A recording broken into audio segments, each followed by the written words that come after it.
কি খাবেন বলুন, চিত্রা ফুড হাউসে সবই পাবেন। আজ আরও একটি রেসিপি নিয়ে চলে এসেছি। আজ বানাচ্ছি আলু ফুলকপির রসা। ফুলকপির তো অনেক রেসিপিই খেয়েছেন, অবশ্যই এটা বাড়িতে করে দেখবেন, আশা করি আপনাদের খুব ভালো লাগবে।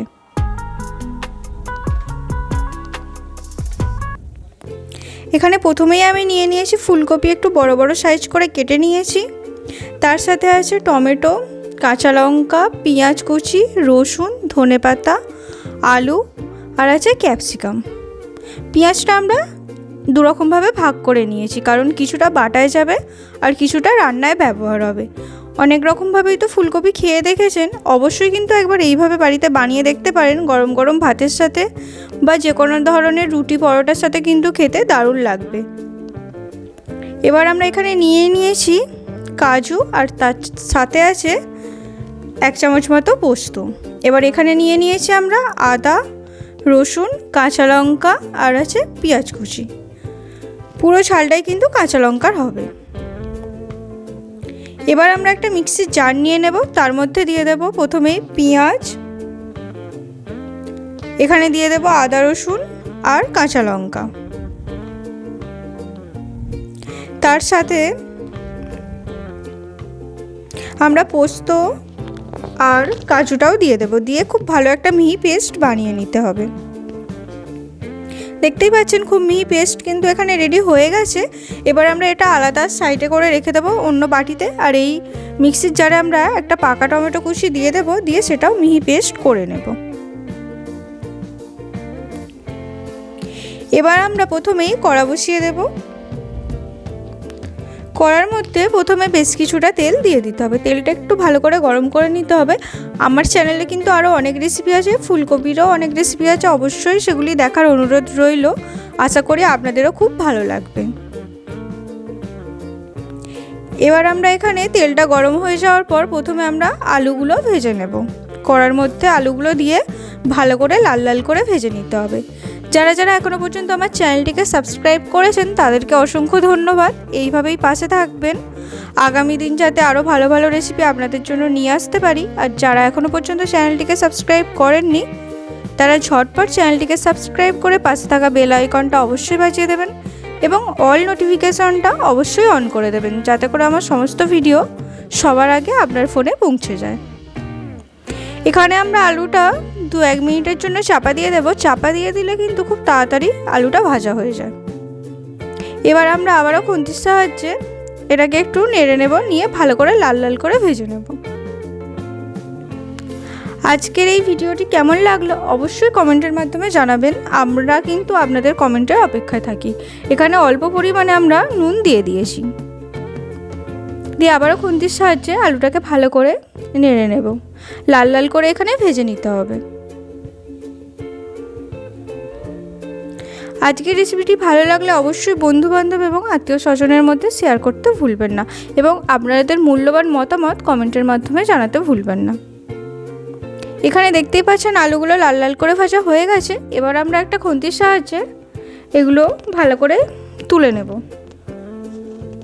এখানে একটু তেলটা ছেঁকে আমি তুলে নেব, নিয়ে এগুলো ঢেলে রেখে দিতে হবে। এবার ওই তেলের মধ্যে আমরা ফুলকপিগুলোকেও দিয়ে ভালো করে ভেজে নেব। দেখতেই পাচ্ছেন ফুলকপিগুলো দেওয়া হয়ে গেছে। এবারে আমরা এখানে 2-1 মিনিটের জন্য চাপা দিয়ে দেবো। চাপা দিলে কিন্তু খুব তাড়াতাড়ি ভাজাটা হয়ে যায়।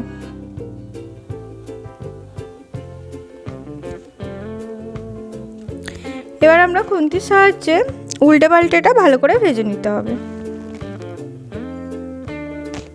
শীতকালে এখন বাজারে গেলেই আমরা শুধু বাঁধাকপি, ফুলকপি এগুলোই চোখে পড়ে, কিন্তু একঘেয়ে ফুলকপির রেসিপি খেতে দেখবেন খুব একটা ভালো লাগে না, বা বাচ্চারাও বাড়ির পছন্দ করে না। তাই সেটা যদি একটু অন্যরকমভাবে টেস্টি করে বানানো হয় তাহলে কিন্তু বাচ্চা থেকে বড় সবাই খেতে পছন্দ করবে। তাই অবশ্যই এইভাবে কিন্তু আলু দিয়ে ফুলকপি আলুর রসা অবশ্যই বাড়িতে একবার বানিয়ে দেখতে পারেন। এখানে আমরা 1/2 চামচের মতো হলুদ দিয়ে দিচ্ছি, দিয়ে ফুলকপিটা ভালো করে ভেজে নেব। ফুলকপি আলুটা ভালো করে ভেজে তরকারিটা করলে স্বাদটা কিন্তু আরও অনেক গুণ বেড়ে যাবে। এখানে কিন্তু প্রায় আমাদের ভাজা ভাজা হয়েই এসেছে। এবার এটাকেও আমরা তুলে নেব।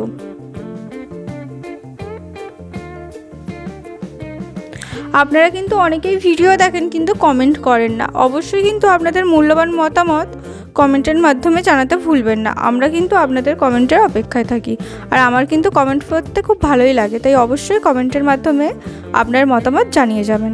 এখানে একটু তেল দিয়ে দিয়েছি, আর এখানে কিছু গোটা গরম মশলা দিয়ে দেবো। এখানে আছে লবঙ্গ, এলাচ আর দারুচিনি। দেখতেই পাচ্ছেন এলাচের মুখগুলো একটু ফাটিয়ে দেবেন, তাহলে কিন্তু আর ছিটকে আসবে না। এবার আমরা এখানে যে সরু সরু করে স্লাইস করে রেখেছিলাম পেঁয়াজ কুচিটা, সেটা দিয়ে দেব।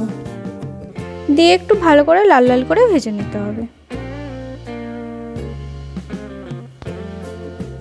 আর এই শীতে কিন্তু এই গরম গরম আলু ফুলকপির রসাটা রাতে যে কোনো ধরনের রুটি পরোটার সাথেও কিন্তু খেতে দারুণ লাগবে। তাই অবশ্যই একবার এভাবে বাড়িতে বানিয়ে দেখতে পারেন।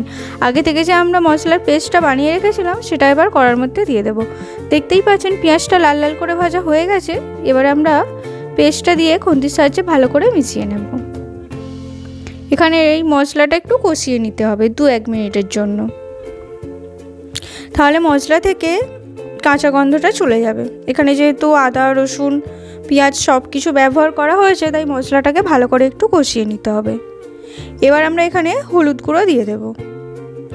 আমরা কিন্তু কোনো রকম গুঁড়ো লঙ্কা ব্যবহার করব না, যেহেতু কাঁচা লঙ্কা ব্যবহার করেছি। যারা ঝাল খেতে বেশি পছন্দ করেন তারা কিন্তু ঝালের পরিমাণটা বাড়িয়ে নেবেন। এবার আমরা এখানে কড়ার মধ্যে দিয়ে দিচ্ছি ধনে গুঁড়ো আর জিরে গুঁড়ো, ছোটো চামচের 1 চামচ করে। আর এখানে কালারের জন্য আমি দিয়ে দিচ্ছি 2 চামচ মতো কাশ্মীরি লঙ্কার গুঁড়ো।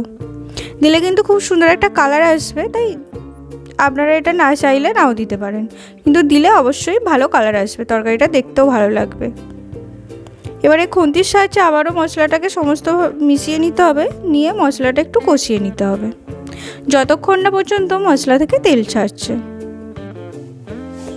দেখতেই পাচ্ছেন খুব সুন্দর কিন্তু একটা কালার এসেছে, আর মশলাটা থেকেও কিন্তু তেল ছেড়ে দিয়েছে। এবার আমরা এখানে বাটা টমেটোটা দিয়ে দেব, দিয়ে ভালো করে আবারও খুন্তির সাহায্যে মিশিয়ে নেব, নিয়ে এটাকেও মশলাটাকে ভালো করে কষিয়ে নিতে হবে।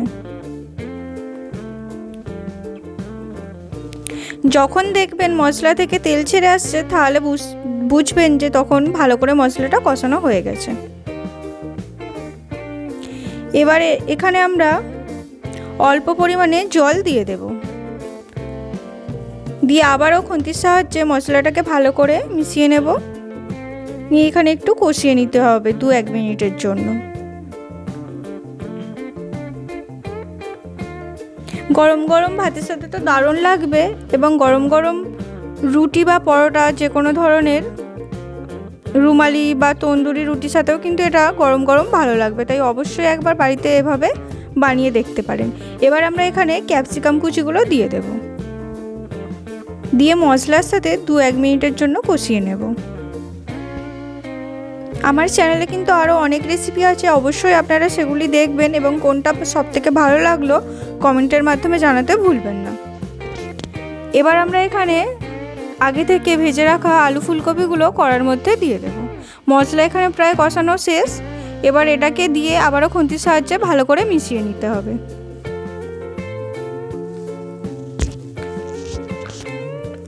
ফুলকপির তো অনেক রেসিপিই খেয়েছেন, একবার হলেও এইভাবে কিন্তু বাড়িতে বানিয়ে দেখতে পারেন, দারুণ লাগবে। তাই অবশ্যই এভাবে একবার বাড়িতে বানাবেন। এখানে ভালো করে খুন্তির সাহায্যে মিশিয়ে নিয়েছি। এবার আমরা এখানে পরিমাণ মতো জল দিয়ে দেবো। এটা কিন্তু খুব বেশি ঝোল থাকবে না, তাই খুব বেশি জল দেওয়ার প্রয়োজন নেই।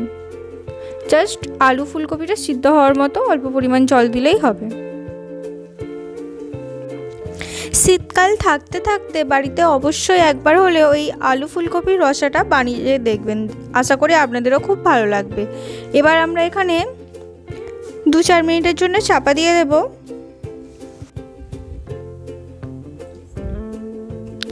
এখানে চাপাটা খুলে খুন্তির সাহায্যে ভালো করে এটাকে নেড়ে নিতে হবে, যাতে না নিচেটা বসে যায়।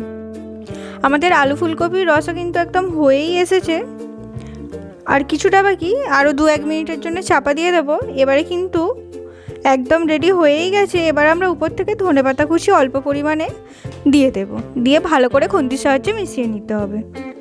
এরকম নতুন নতুন ভিডিও দেখার জন্য অবশ্যই চিত্রা ফুড হাউসকে সাবস্ক্রাইব করবেন এবং পাশে থাকা বেল আইকনটা বাজিয়ে দেবেন।